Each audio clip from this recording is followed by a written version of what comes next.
someone's pain doesn't always correlate to the MRI, and that's just the structural damage, but it could be another structure that's causing their pain. Going through the McGill Method evaluation, you can identify what the painful structures are, and then from there create an exercise program and intervention to help that person desensitize that area, create intended stiffness in that area if it's needed, and to build a strong composite core around that area to stabilize, or if it needs mobilization, mobilize it.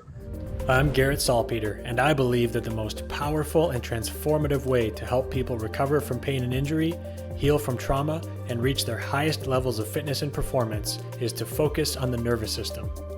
In this podcast, we'll share knowledge from the frontiers of neuroscience and inspirational stories of how applying that knowledge has empowered people from all walks of life to heal, adapt, and grow.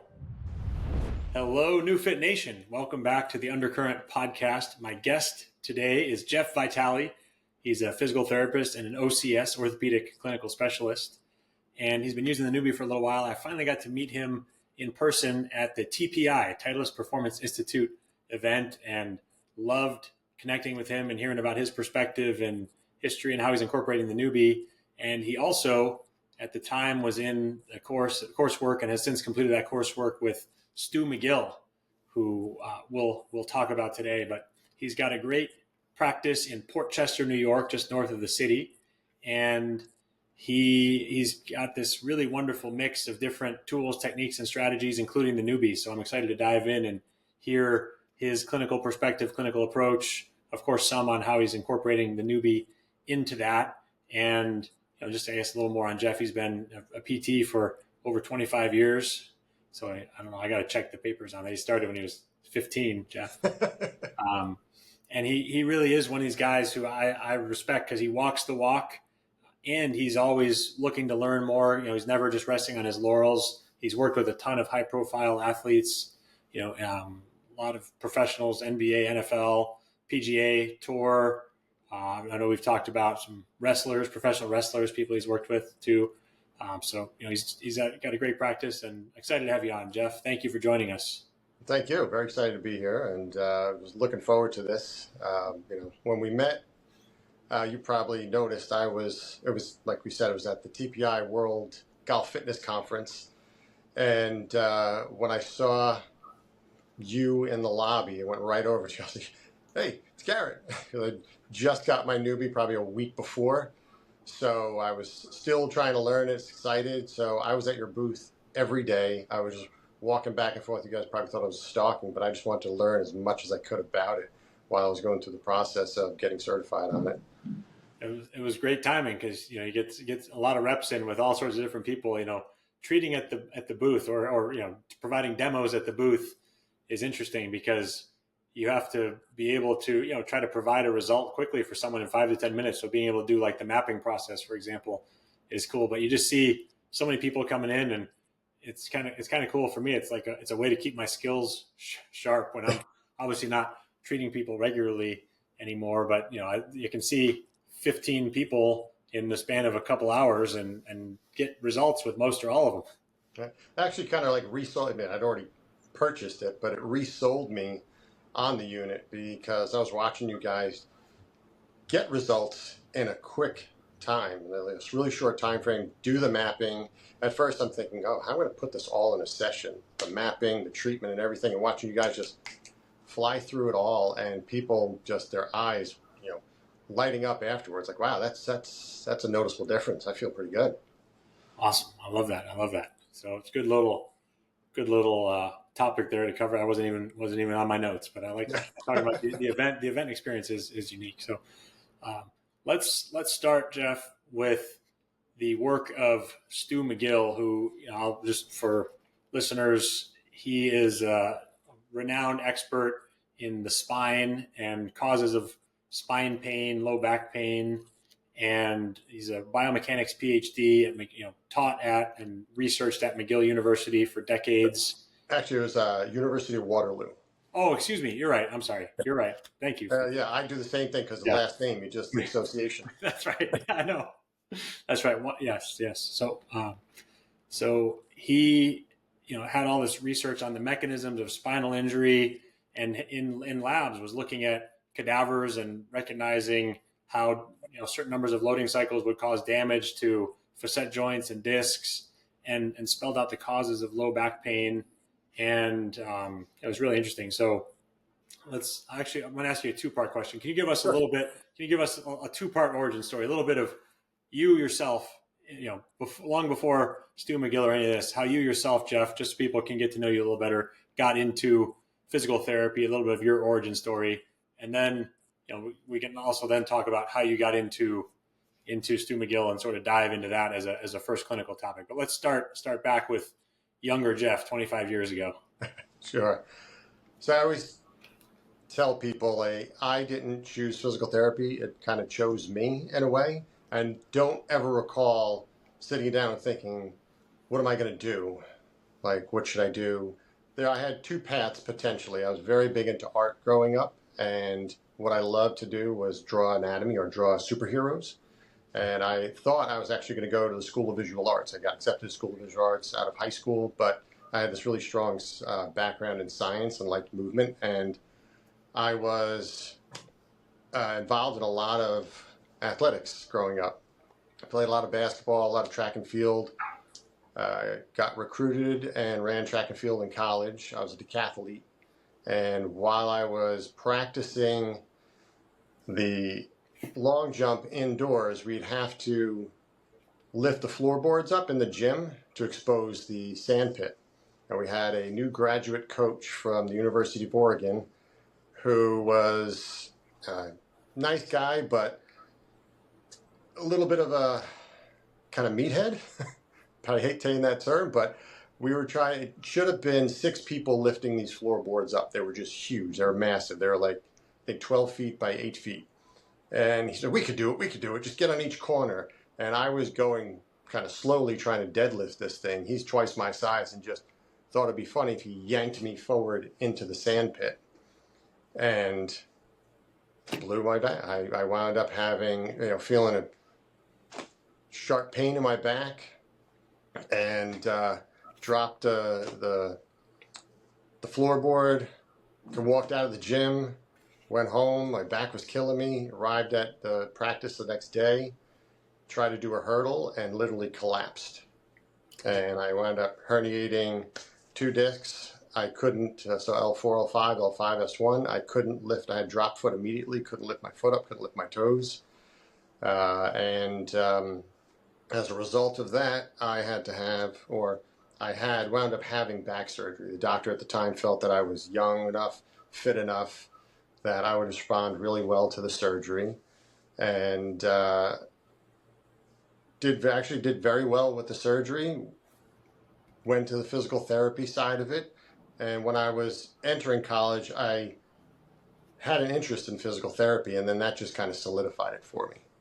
So that, going through the whole process, seeing how they worked with me, getting me from injured, barely being able to, lift my toes, to going back and competing and setting a couple of school records in track and field.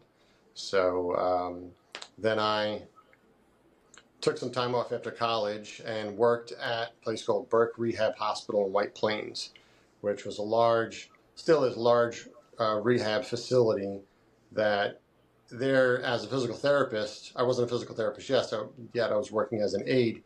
They had multiple units with all different diagnoses: cardiac, pulmonary, amputee, spinal cord, traumatic brain injury. And I had the opportunity to work in all of those different units as an aide, and I would sit in on all of the different in-services that the hospital would provide and the therapist would give. So from there, I applied to physical therapy school, got into Downstate Medical Center, and it was really great to now pull from my background, from my injury, and working with the different diagnosis at Burke Rehab Hospital to then apply that into school. And it really enhanced the whole educational process. Then from there, once I graduated, I started working at Burke and decided after going through the different diagnosis, I thought I was going to end up and really fall in love with neurologic patients and the neurologic diagnosis, traumatic brain injury, stroke, spinal cord injuries. But sports was always kind of in the background pulling me. And I wound up leaving there and working in a practice in Greenwich, Connecticut that focused on a lot of high performance individuals, high performance athletes, professional athletes, high performance individuals, executives, CEOs, people that were really demanding and were very self-motivated. And that I learned a lot there that shaped the way I was going to eventually run my own practice. That's awesome. So at what point then, you mentioned being at Burke, this clinic in Greenwich, at what point did you decide to hang your own shingle, as they say, and open your practice? So it was something I always wanted to do, and it just got to a kind of a natural point where I felt like I need to go out on my own to grow. There was more things that I wanted to do and wanted to explore. So the only way for me to really do that was to go out on my own and kind of carve my own path. I had made some great network and connections at the practice that I was at, but I started in realizing that I want to go out on my own. I started, trying to make my separate connections so that I could establish my own practice. I wanted to know that I could do it myself and not have to rely on anybody else or any other support. And so it was really important for me. So I established and met some really great people that helped me move forward on my own. Mm-hmm. That's awesome. So let's segue now. You've had your practice, and I mentioned that one of the things I admire about you is your continuous drive to learn and improve as a therapist, and that can be a good segue into your experience working with Stu McGill. And Yes. Is that something that was more recent, or were the seeds for that planted back with your own back injury and surgery? I think they kind of were planted back then because his name was always kind of out there and in the ethos. Everybody, whether they want to admit it or not, knew about Stu and his research, or that he made a very big impact in the world of spine and back pain for a long time. And so it was someone that I heard of and knew about. But like I said, I was always someone, and still am always someone who is wanting to learn. I never want to be someone, I always want to have an answer. If a patient asks me a question, if one of the things when I would work with the WWE, one of the wrestlers would say, I'd ask you a question one day and you'd tell me, yeah, I'm not too sure, but you'd come back the next day and be like an expert on it. Because I would just go home and just try to research as much as I could about it. And so I always try to pull from my background at Burke, my background in sports and orthopedics, just to be able to provide a full complement of treatments to someone, to try to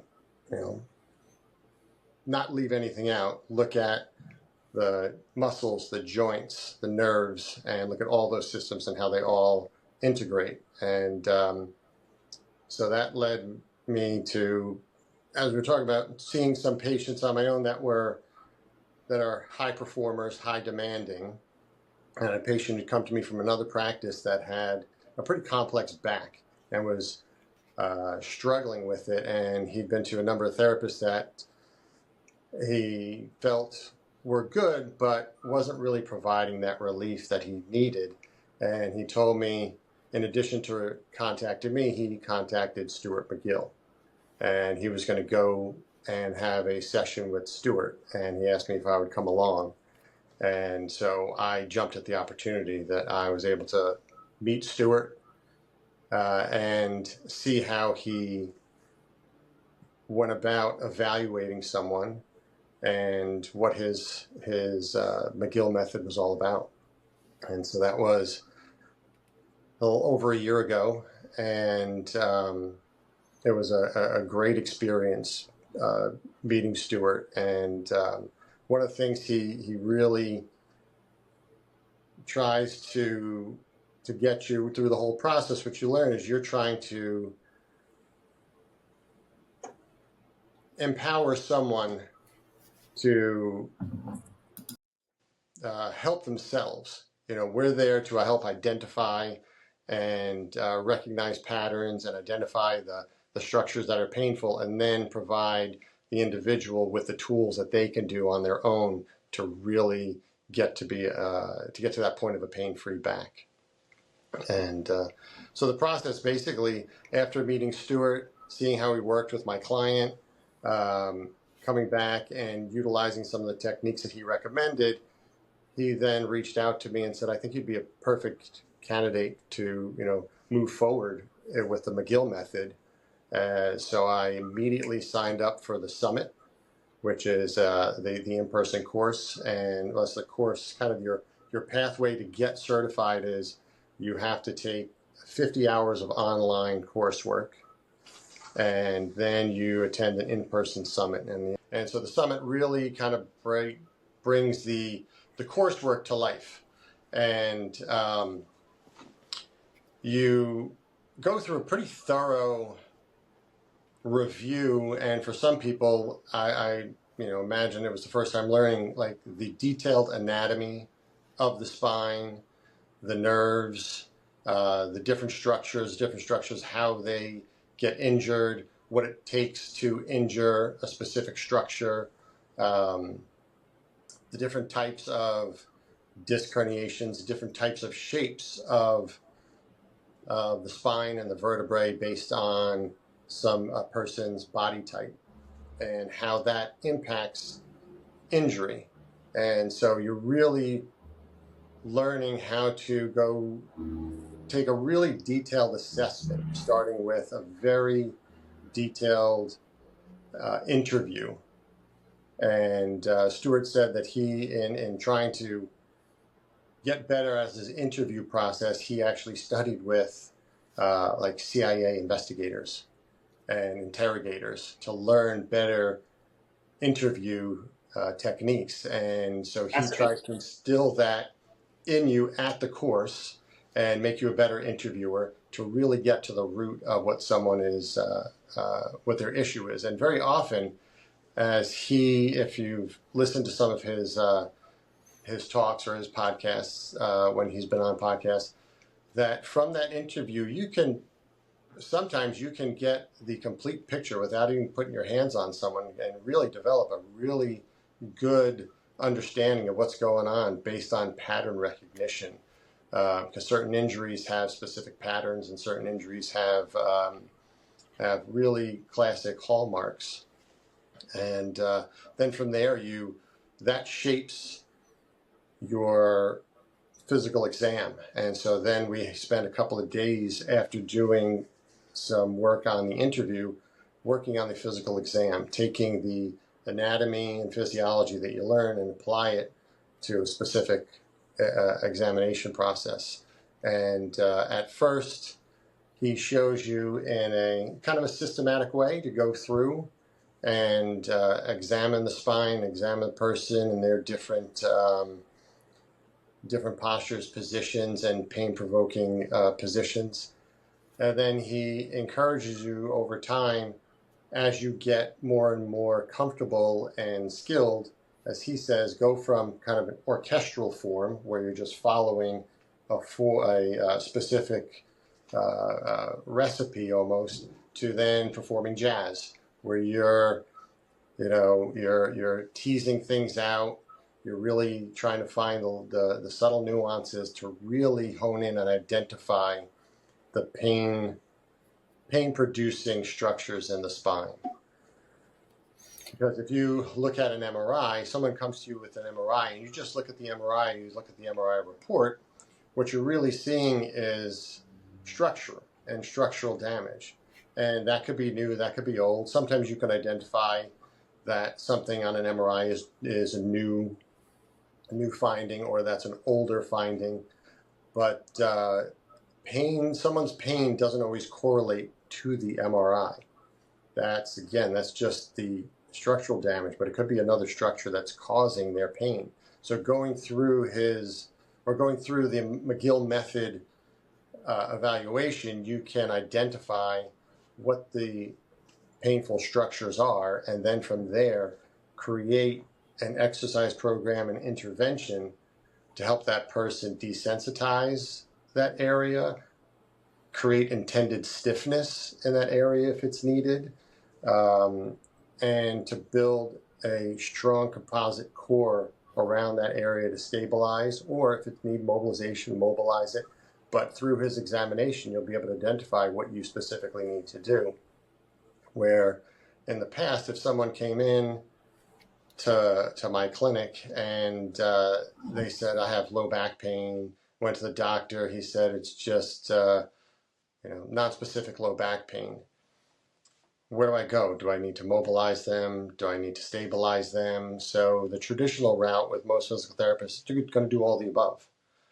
So some of the things might be appropriate, but some might not be. And I've been very successful in the past, before the McGill Method, at treating complex backs and complex diagnosis, but the McGill Method really allows you to hone in with a great deal of confidence that this is exactly what I need to do with someone to get them out of pain, not just to get them feeling better today, but to truly get them out of pain and to improve their performance going forward. So I hope that wasn't too long-winded of an answer. It's a great description. I mean, those are certainly the types of experience and the perspective that I wished to hear, and that I'm sure will be interesting to you listening to this. And one of the things that you mentioned there is finding the precise cause, which I think there's this whole notion of quote unquote non-specific low back pain, and he says that it virtually always is specific. There's just because someone isn't knowledgeable enough or well enough informed to find the reason, it doesn't mean it's not there.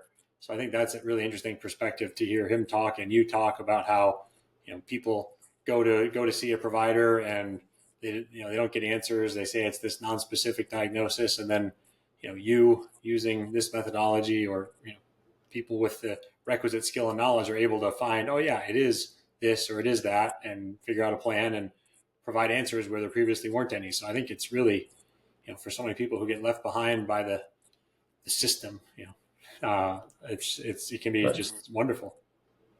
Yeah, and it really empowers the back pain person, because they feel like that they now have an answer, or they feel like they have more of an idea of what's going on, and there's a path and there's a plan.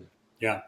And as I was saying before, one of the biggest things that you want to do is really instill upon this person, or provide them the correct pathway to get them out of pain, and empower them to know how to help themselves as well. A large portion of this, the majority of the McGill Method, after the assessment, the interventions, and most of the interventions are movement based, and you're now in a way putting the onus back on the individual. I've now given you this set of exercises, movement pattern, corrected movements, and if you can apply that, you will become pain-free. Yeah, that's awesome. And there's a related topic that I think is worth spending a moment on here, and it's this notion of chronic versus acute back pain, and how what most people think of as, again, in air quotes, chronic back pain, isn't really that. So can you describe a little more of that perspective? Right. So I guess a true chronic pain, there's changes in kind of the brain chemistry and the neurology. But with very often, back pain that is considered chronic, it's that someone is causing multiple acute little insults throughout the day. And so they're keeping themselves in pain for a long duration. But it's not necessarily like a true textbook chronic pain. Someone who has a bulging disc, an open fissure disc bulge, there throughout the day, if they're assuming a flexed posture and they're bending, they're stirring up that pain mechanism again. And they're just doing it throughout the day, and they can keep that pain going for an extended period of time. So really identifying what that painful structure is and being able to then show someone, this is how you can move to protect that area, and this is what we need to build up around that area, and we should be moving more from the ball and socket joints of our hips and shoulders and minimizing movement in the spine and only using that movement in the spine for fine-tuning and not for gross movement. We can wind down those painful structures and stop you from acutely insulting this area on a daily basis and give it a chance to settle down. And then once that's settled down, engage in the activities that can help to build the intended stiffness around that to get you back to moving the way you want to move. And so for many people, it's like you have a wound, and as it's healing, you just keep reopening it. Right. It's like a repeated insult. And yeah, it's just exactly, it's a repeated acute insult. Yeah. And I think, at first listen, someone might hear that and think, well, what about the biopsychosocial model of pain? We talk a lot about how, especially with chronic pain, a lot of times it's, psychological and social factors and stuff like that. And that's true. And I think this is fascinating because here there are, I have no choice based on the research and the experience to agree with exactly what you said and what Stu McGill has said on this topic. And I think that it actually does play into the biopsychosocial model of pain to be able to take this approach and give someone clarity on why they finally have, instead of them thinking, oh my gosh, it's all in my head, I'm the problem. Being able to have clarity on what the cause is and remove that and be able to work towards a solution, that actually does give that psychological clarity and confidence and conviction to be able to move forward with a plan and achieve a positive outcome. So I think that it actually is very congruent with some of those other topics as well. Yeah, I mean, you bring up a fantastic point that is addressed often by Stuart, and it's something that I saw in my own practice even before I went to Stuart. And so when Stuart would talk about it and the McGill Method mentioned it, it resonated tremendously with me. I've had two memorable patients that I can think of that came in, had multiple surgeries on their back, spent months and months. One individual spent a couple of years in therapy and was told, well, this is the best you'll ever get. So just try to deal with it. And you're just going to have to try to meditate, and nothing against meditation, but just try to, overcome it in your head, because the pain, you're probably making the pain worse in your own head. And, through really trying to listen to this person and find out exactly what their patterns were that were stirring up their pain, and then really truly taking the time to strengthen and teach them body mechanics and teach them proper spine hygiene, got this person to be able to live a really healthy, active life again. When he was a young kid, he was in his mid-20s when he came in, and I remember the receptionist at the practice that I worked on was afraid of him because he looked disheveled, and he would say, I don't have the energy to take care of myself because my back is hurting all the time. And then once he realized, oh, we have a path. This is what's causing my pain. These movements, these different patterns, and giving him the power to be able to stop that. And he basically said it changed his life. He went back to work. He'd been out of work for 4 years, and went back to work, started his own company, and is doing fantastic now. Wow, that's awesome. And it also reminds me a little bit of my own back pain story. I have, a little bit of history. I had a spondylolisthesis when I was in, playing hockey growing up, and then had a couple episodes. And then in the last year, I had, what felt like chronic, again in quotes, back pain. And then when I learned what my triggers were, it was very interesting. And you spoke, Jeff, several moments ago about getting mobility in the right areas and stiffness in the right areas. And I had this really interesting experience where I saw myself as being generally stiff. I just am generally stiff everywhere, most joints of my body. And in working on mobility everywhere, I ended up creating hypermobility, which is a story that you, Jeff, know, but I think it's instructive, for everyone listening. I created hypermobility in my lower back, which, still saying that, I almost chuckle inside to think that the stiff guy, could be hypermobile anywhere is just silly. But I finally learned that is what was happening, and that's why I kept irritating my lower back. And so for me, finally working on more lumbar stability while I continued to work on stability and stiffness, while I continued to work on mobility of the hips and the thoracic spine, that recipe helped me get back on the golf course and get back to being able to sprint and, do the things that I wanted to do, but was kind of frustrated. So it was that was sort of the big epiphany for me, was just highlighting what you said about stiffness in the right places and mobility in the right places. Right. I could share with you for my own, but I said I had injured my back. Part of my rehab, like I said, I had surgery after hurting my back, but then years later when I went to physical therapy school, I actually re-injured my back. I herniated another disc during physical therapy school, and I remember the part of the program was to do prone press-ups or floppy push-ups, to go into extension, to kind of the McGill Method.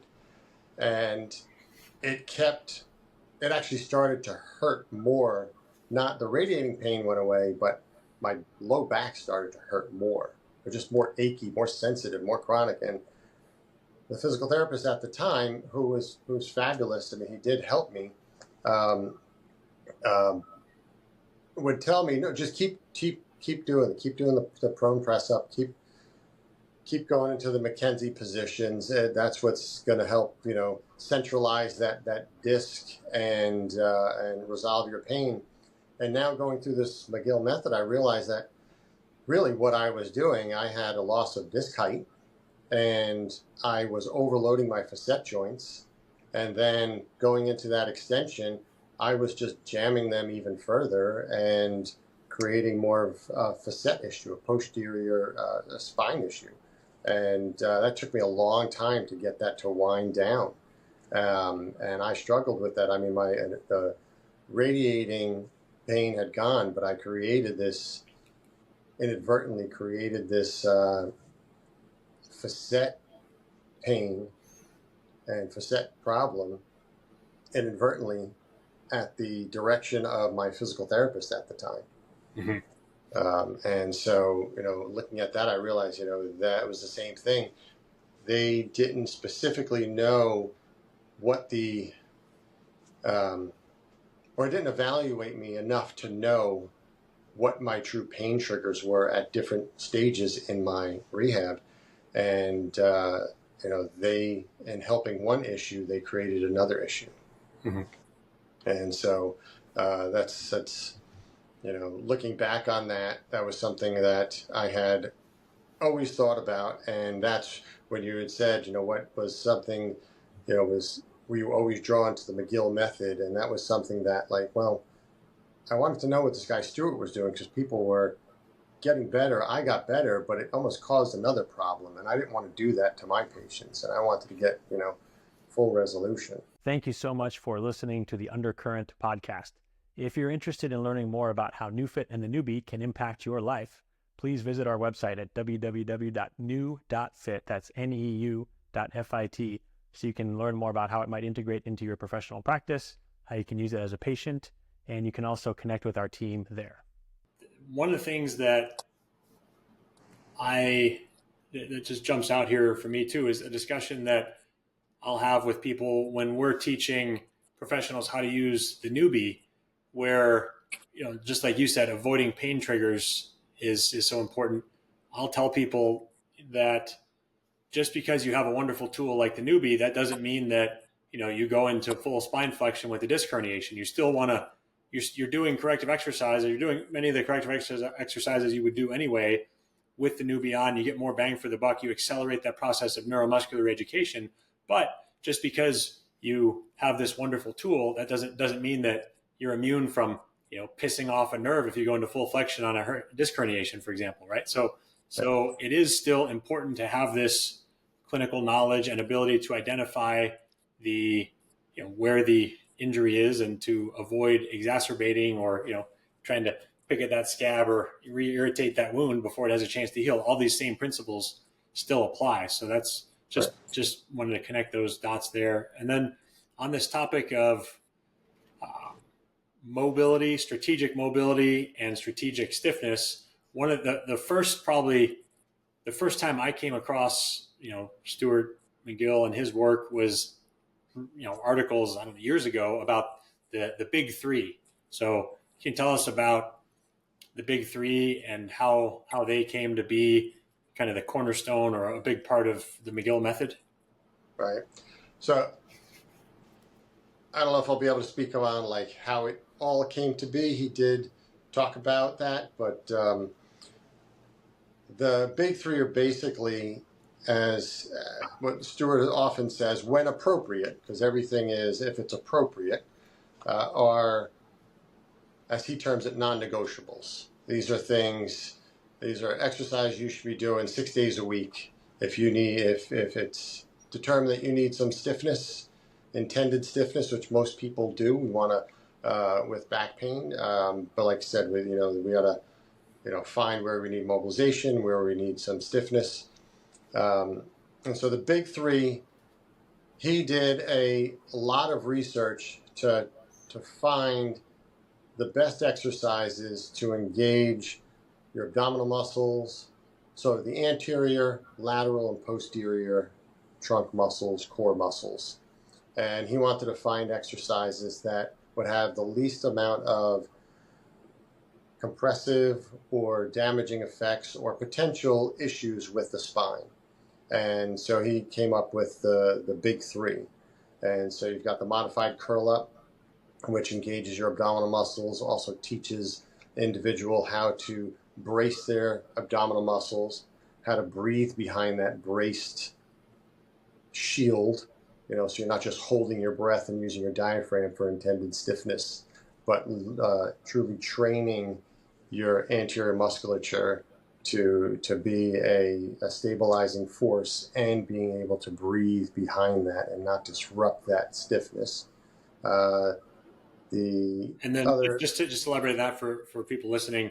So when you say modified curl up, it's essentially it's like a sit up, but without flexing your spine. So you just sort of raise your torso up, raise your chest and shoulders up off the floor, but without spine flexion. So you typically keep your hands underneath your low back, so you maintain that lumbar curve. So to go through the whole exercise, which you basically you can progress and regress all the exercises, but the most identifiable version of the curl up would be, yes, you're lying on your back, and you would take your hands and position your hands underneath the small of your back to support your low back. You don't want to prop it up higher, and you don't want it to collapse or not be supported. You want to support that lumbar spine. And so you can, if you need a little support, you have your hands layered like this. If you need a little bit more, you bring your arms up, you bring your hands together to provide a little bit more support. So your hands are kind of behind your back, and you're lying on the ground. You want to keep your head and your shoulders, your neck and your shoulders, and your trunk in alignment, and you're going to lift your head and shoulders about an inch off the floor, and you're also going to lift your elbows up. So you're flexing your body anteriorly without flexing your lumbar spine. So we're just, creating that tension in the abdominal wall. Mm-hmm. Yes. And then, again, you could advance that. You can regress it if someone has shoulder issues. You, instead of putting their hands underneath their low back, you can put a towel under there. Right? And so you're always looking to protect the spine, have the least amount of impact on the spine, and get the most intended effect from the musculature and the structures that you're trying to engage. That's a good description. Thanks for describing that a little more too, because the first time I read an article about that, I was like, "What's a modified curl up?" I mean, I know what a sit up is or a crunch, but so that's good. So all right, so we got so that's the anterior core musculature. I think you were going lateral next. Right. So on the lateral to side plank, and again, that's the most identifiable. Some people you might have to start like a side plank on your knees, but you're basically going to go into a side plank on your forearm, and you're going to have your feet staggered. The top foot is going to be in front of the bottom foot. I wish I had more room here to really to show you, but basically, if you're visualizing someone in a side plank, very often people will go into a side plank on their forearm, and they'll stack their feet right on top of each other to create a really nice visual straight line. But when you do that, you have to balance yourself. So we just want to take the balance component out of it for just a little bit to really ensure that someone's engaging the correct musculature. So you kind of stagger your feet. You have your kind of like a heel-toe position while you're on your side, with the top leg is in front and the back leg is right behind the top foot. And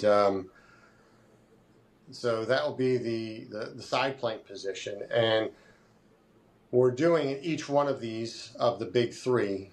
So you're going to hold those positions for a desired number of seconds.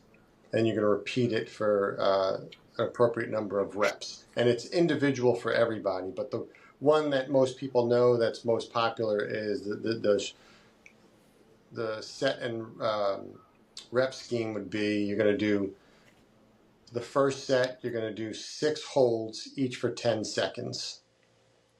Then the second set, you're going to do 4 holds for 10 seconds.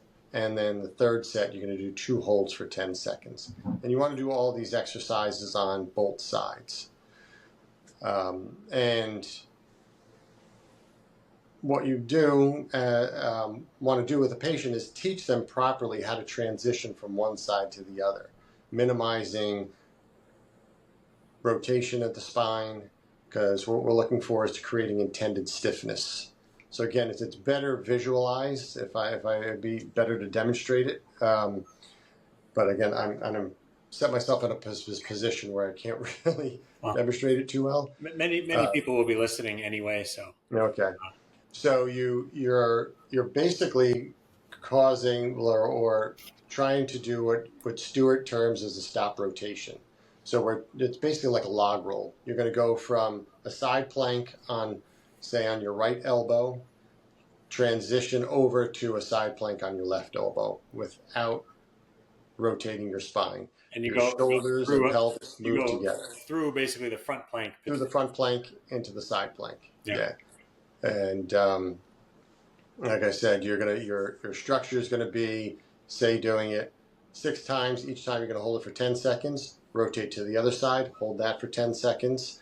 And you may repeat that, initially 3 times for someone, working your way up to the desired number of sets and reps. All right, so we've got anterior, lateral, now posterior was the third one we do. So the posterior, the third exercise is going to be the bird dog. Okay, and so that what we're looking for is, we're trying to strengthen the spinal extensors, glute control, and the posterior trunk. And a lot of people will find when they do the modified curl up, oh yeah, I really feel my abs working. I can get into this, I can feel that. Side plank, oh yeah, side plank's a bit challenging. A lot of people will often kind of dismiss the bird dog.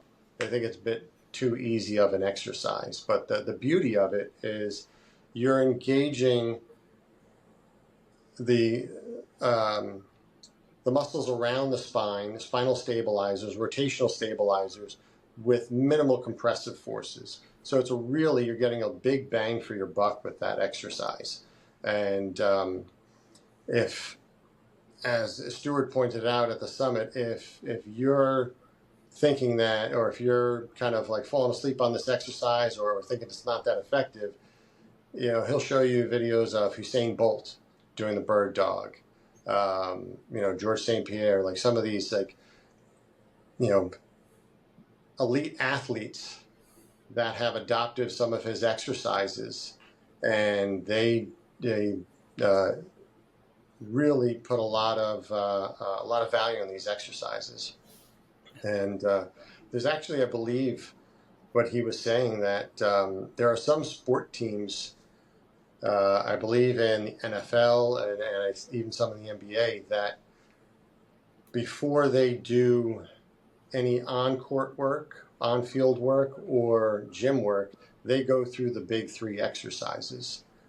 And that has helped to improve their performance. He's done a study with Muay Thai fighters, and he had the Muay Thai fighters and graduate students, and they did 6 weeks of the big 3 exercises, just the same ones we described: the modified curl up, the side plank transitions, and the bird dogs. And over that 6-week study, they noticed a performance improvement in especially the untrained individual, but also to a lesser degree, but a significant degree in the trained fighters. Their power had increased. And that's presumably because when you have greater core stiffness as you're transferring power from the floor, through the hip to the upper body, upper extremity, you're not leaking or losing power along the way. Exactly. So it creates a really efficient trunk where, like you said, you're not going to have any energy leaks. Your transfer of energy from the foot, from the ground forces, through the trunk, through the extremities. So you're just creating this really efficient system. Yeah.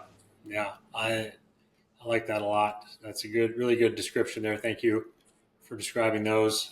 One other thing, I was telling a little bit about my story, actually. One slight digression, but on the topic of pain triggers, when I was in my recent bout here that I was describing, where I had back pain for a few months, one of the things that really hurt me was sneezing.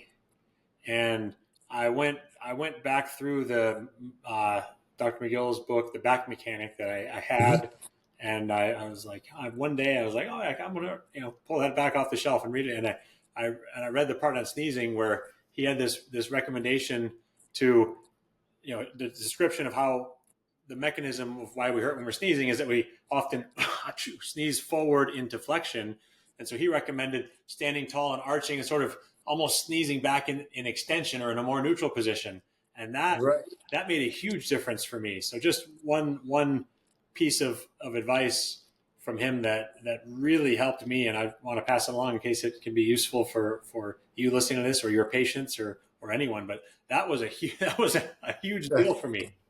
And that's the thing. He really has done a good job at identifying movement patterns and offending movements, and really teaches the practitioners how to identify those and then to provide these interventions to help. Mm-hmm. And some people, when they wake up in the morning, they have a tough time brushing their teeth. Leaning forward to brush your teeth, leaning forward to turn the sink on and to spit the water out after you brush your teeth, and creating that tendon core stiffness, putting your bracing with your hand, bending forward at the hips, and they call like the archer's position, where you have one hand supporting you where the other hand can move and pull, or in this case, brush your teeth. And that was something that I remember when I was going through my back pain, when I had my back pain, just bending forward to brush my teeth or to tie my shoes became very problematic. And so he has, we learned different techniques to spare the spine so that you can accomplish these tasks with the utilizing the large joints of your ball socket joints and minimizing the impact on your spine. Mm-hmm. Beautifully said.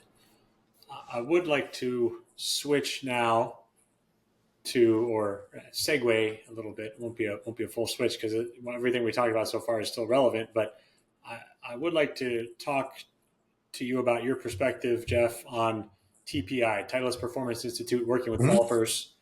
And you and I are both, enthusiastic recreational golfers. Your handicap is currently a little bit lower than mine, but we'll see if I can catch up. I think you can. So there is, in the golf swing, so much, if you look at especially the PGA or the elite golfers, so much spinal rotation, mobility, and it can be difficult to reconcile stiffness with the golf swing. So can you talk about sort of your perspective, working with golfers, using some of the principles that, of course, very well from TPI, looking at the biomechanics of the golf swing, and then how you work in these principles we've been talking about for, the first 45 minutes or so here about the spine, appropriate stiffness in the spine, et cetera, sort of how you look at all of these factors together in helping golfers with injury and performance. Yeah, and that can be a complex thing because a lot of patients and a lot of clients who are golfers come in and I want to turn like a pro. I want to be able to, I see Scotty Scheffler, how much he twists, how much he spins. And so the beauty of the Titleist evaluation is you're going to evaluate someone and you're going to look at the different elements of their physical characteristics and what they're able to physically accomplish. And you're going to look at the different variables of why they can or cannot accomplish that, and then base your interventions on that. And so looking at rotation, with the TPI, we're going to look at spinal rotation, hip rotation, and so one of the things that I personally like to look at, because the majority of my clients will be a little bit more the older golfer, but I do work with a number of junior golfers who are they're playing high school golf and they're trying to go into like D1, D2 college golf. So two very different body types most of the time, or very, very different physical attributes. So I really pay attention when I'm looking for mobility in a golfer, is really looking at their hip and shoulder mobility, and then definitely assessing their thoracic and their lumbar spine mobility. But I like to see if I can maximize the amount of hip rotation and hip mobility, having them use the large joints and large muscles around the hip versus the multiple small joints and small muscles around the spine. And so you hear a lot, TPI talks about it, the X factor swings. Those guys have tremendous amount of thoracic rotation. They can, twist their upper body with a lot of ease. And but a lot of older golfers and amateur golfers, recreational athletes, can't access that much thoracic spine movement. If they try to do that, they're going to be coming to me for a lot of injuries, and I see them coming in here. So my view on that is I really try to, like I said, maximize as much hip mobility as I can to minimize the impact on the SI joint, the lumbar spine, and the thoracic spine. Now your junior golfers, they're younger, a little bit more pliable, and they've been playing golf for longer, so their bodies are a little bit more rotational. So we can work on their issues are usually more stability. They have so much movement that we need to create a little bit more stiffness in their spine so that they can generate more power and reduce minimize their injury risk, and a lot of them that I see also, are coming here because they have injuries. So to kind of circle back, you'd asked, that the question of, marrying some mobility with that intended stiffness, it really becomes like an individual approach or an individual look at who's in front of me. So for the average recreational golfer who's probably in their 40s, 50s, or older, I'm going to try to mobilize their thoracic spine to get as much as I can out of there, mobilize their shoulders. But I'm really for their spine health and kind of for longevity for their golf career and really their longevity, their health span. I'm really going to be driving home a lot of the McGill Big Three, really doing a lot of core and hip stability. I want to try to create as much intended stiffness in their trunk as I can. If they're stronger, they'll be able to access whatever range of motion we can gain through some of the mobility exercises without injuring themselves. So creating that intended stiffness to allow them to unleash their athleticism. That allow them to generate much more power through their ball and socket joints and use the ground forces way more effectively.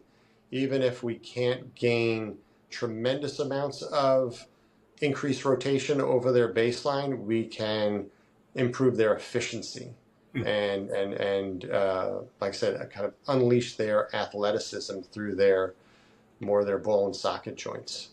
And I've kind of, because we've talked about, already that I had back injury, I tend to try to move almost as one unit with my back swing. It may not be the most traditional, but it's something that Stuart had touched upon, and Stuart actually has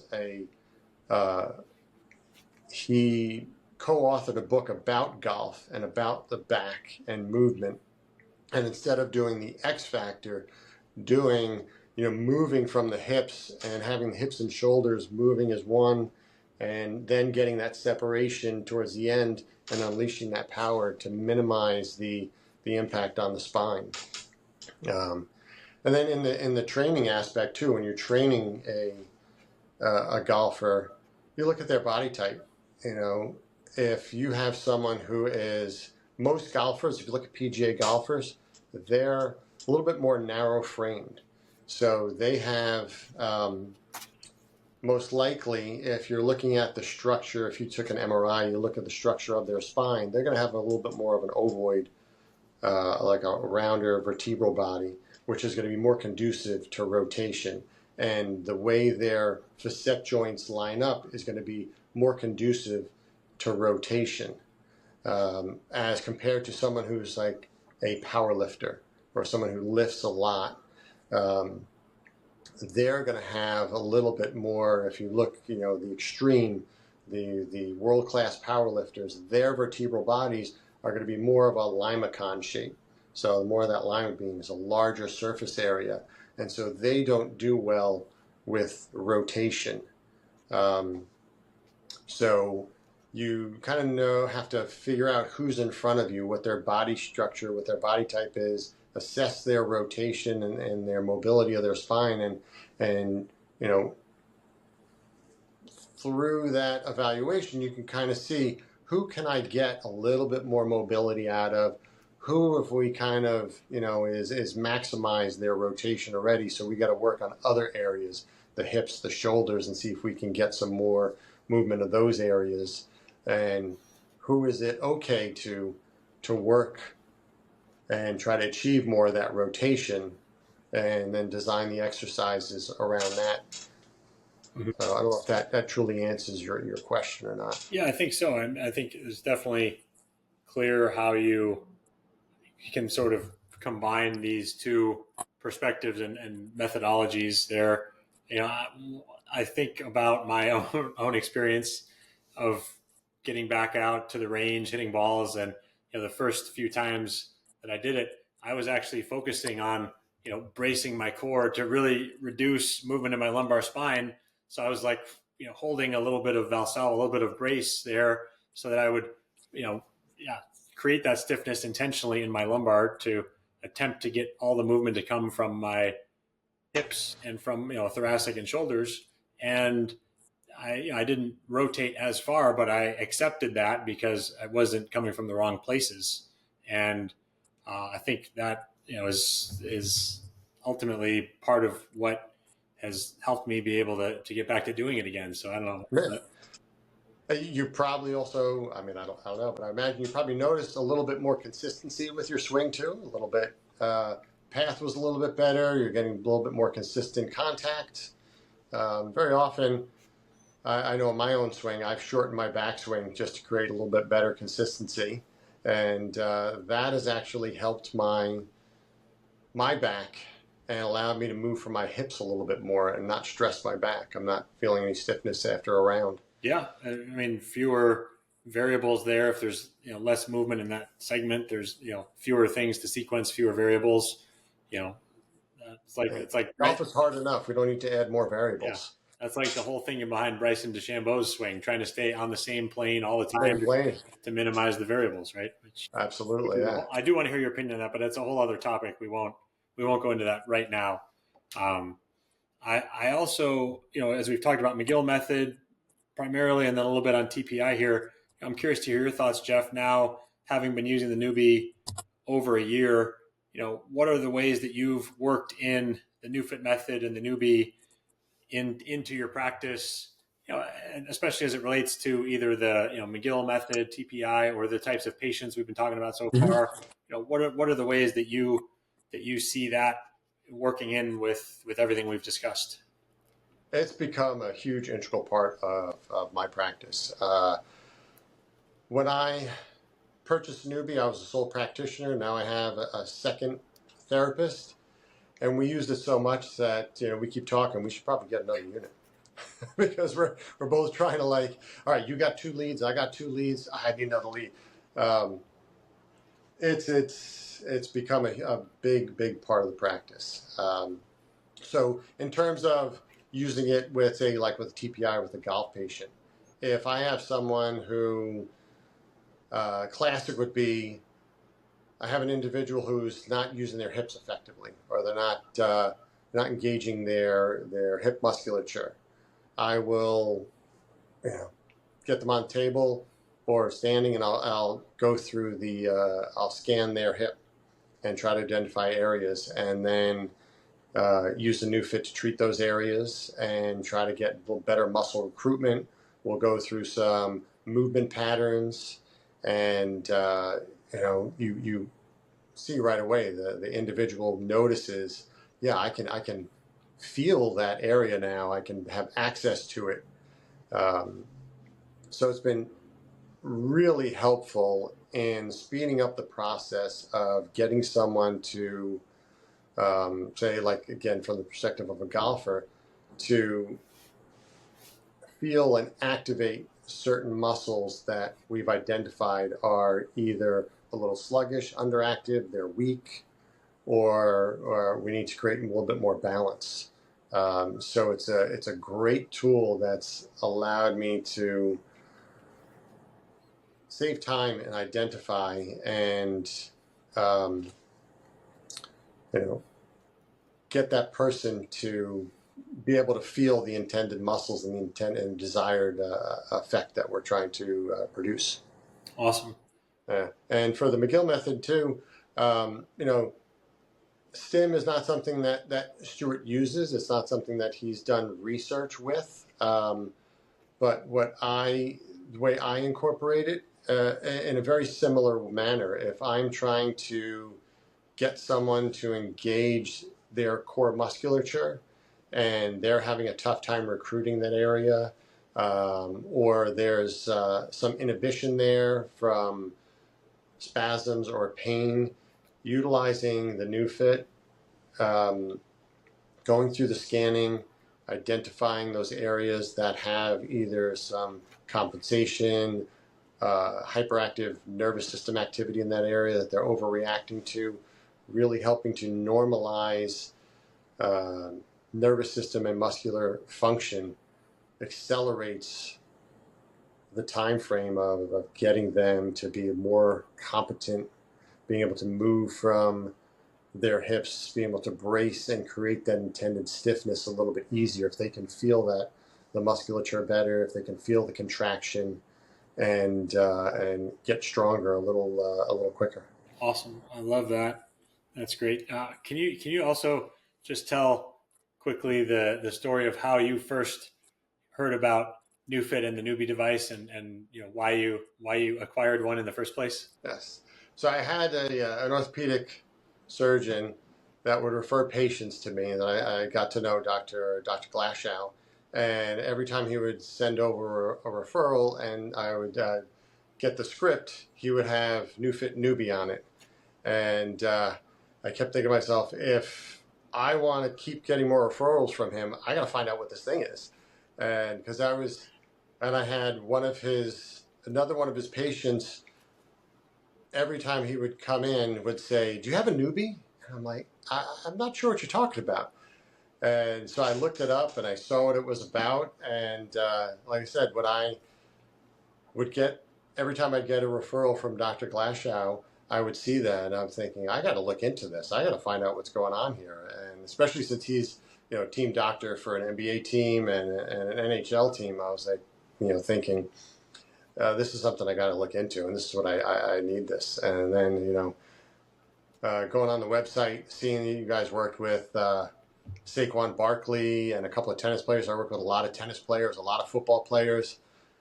I was thinking to myself, this is something I absolutely need. And so I actually took a lot of time to research it to make sure that this was a right fit for me. I have been, physical therapist for a long time, over 25 years.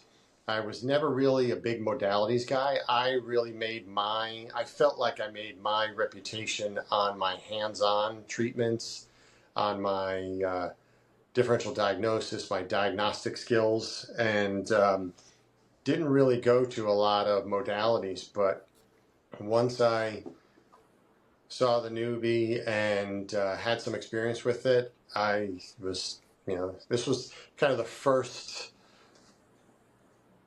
modality that I thought really has value. And that's why I was so excited when I saw you at the TPI World Fitness Conference. I just had so many questions, so I just went, right, you're the NeuFit guy. And like I said, I wanted to be at that booth. Any free time we had, I was at the booth because I wanted to learn more, because I felt like, all right, this is something that I can integrate that really makes a difference. It's not just my view. This might be a bad view, but my view on some modalities in physical therapy are, when you don't know what to do and you've got more time left in your session, throw them on stim, throw them on heat. And it's just like, it was more of like a time filler, really. I didn't really see that much value. And I really don't dive into something without researching it. And I did a lot of research on e-stim, and I saw that there was some value, but I really didn't see that it really made that much of a difference to warrant the time that, you would put patients on stim in a clinic during their time. I felt like they're paying for this treatment. I want to give them the best that I can. And when I'm using Neubie, I feel like, I'm maximizing, their time. This is definitely making an impact. That's awesome. And I've heard others say, I don't want to necessarily put words in your mouth, but I'd be curious I've heard, other therapists say that they did look at it, as you described, as a modality, but then they found that it's really an amplifier or an accelerator of, manual therapy if it's hooked up to the glove, or of the corrective exercises that you might already do. So it's not replacing anything you do clinically, it's amplifying and accelerating it. But actually, that's a great way to put it. I like that, and that resonates a lot. And you're exactly right. I mean, you would know you work with it all the time, but it's not taking the place of any of my treatments. It's only enhancing the treatments. So I love doing corrective exercises with it, having it on, like you said, doing some of the soft tissue mobilizations, soft tissue work, joint mobilizations, and just having that on. It can make it a little bit more tolerable for the client, even though initially, there is a little discomfort, but then as you start to move, it really feels much more comfortable. And I absolutely have patients that come in and request saying, we're going to use the NeuFit again today, right? We're going to use the Neubie. Before we started filming, I was telling you I have a client who is pretty influential in the PGA, on the PGA Tour. He's not a player, but part of the board. And he has been through a lot of different therapies for a lot of different things and a lot of different therapists. And I worked with him this morning, and I packed up my NeuFit by Neubie and brought it to him to do an in-home. And he's said multiple times, this is one of the things that's really made a big difference in my progress. So it makes me feel like I'm delivering a full service and delivering a good treatment with this on board. That's awesome. Thank you for sharing that too. I think we're at the point where we're going to do our final question for you, Jeff. So final question is, if you could shout one message from a mountaintop that everyone would hear, or put one message on a billboard that everyone would drive by and see, what would your message be? It's not necessarily PT fitness related. It's more kind of life related. Okay. It's a little religious. Okay. So that's a little insight into me. One of the things that I love, and I would I tell this to patients and I tell this to friends, that when God wanted David to be king, he didn't send him a crown. He sent Goliath. And it's, basically, that path of resistance, that's what's going to make you great. I love that. It's not in the comfort that we do great things. That's right. If you pray for or wish for strength, you that strength has to be built somehow. So you actually should get challenges. That's right. We don't get stronger sitting at home. We get stronger getting in the gym and pushing ourselves. More current. Yeah, that's right. I love that. That's good. That's very good. God didn't send him a crown. He sent him Goliath. That's good. Excellent. Very good, Jeff. Well, this has been a real pleasure for me. I appreciate you coming on. I know it's the end of your clinic day there in New York, so I appreciate you sticking around and sharing all this with us. And you got a great practice. For everyone who is interested in, if you want to see Jeff, what is your website? It's Vitale. Is it vitalitelehealth.com? So actually, you can access it through vitaliT2.com. Vitale T2, so T2 for therapy and training. Correct. Vitale T2, and then I think it goes to. I guess I was looking at your. It does. It does go to Vitale Telehealth. During COVID, how to beef up the telehealth component. So Vitale T2, and then what's your? I know I see you on Instagram. You got some good stuff on there from time to time. What's your Instagram handle? Same thing at Vitale T2. Vitale, VITALE, letter T, number 2. Number 2, exactly. Awesome. Yes. Awesome. Vitale Therapy and Training. Awesome. Well, thanks again, Jeff. Thank you so much. This has been a pleasure. It's not something I do often, so I apologize for stumbling over words and rambling a bit, but it was definitely an honor to be on this podcast. I've listened to a lot of the episodes. I'm a big fan of the NeuFit and NeuFit Nation, so thank you again. Well, it's an honor to have you as a big part of NeuFit Nation, and you've got a lot of wonderful wisdom and perspective to share, so I really appreciate that. And you listeners, thank you for tuning into this episode, and we will see you next time on the Undercurrent Podcast.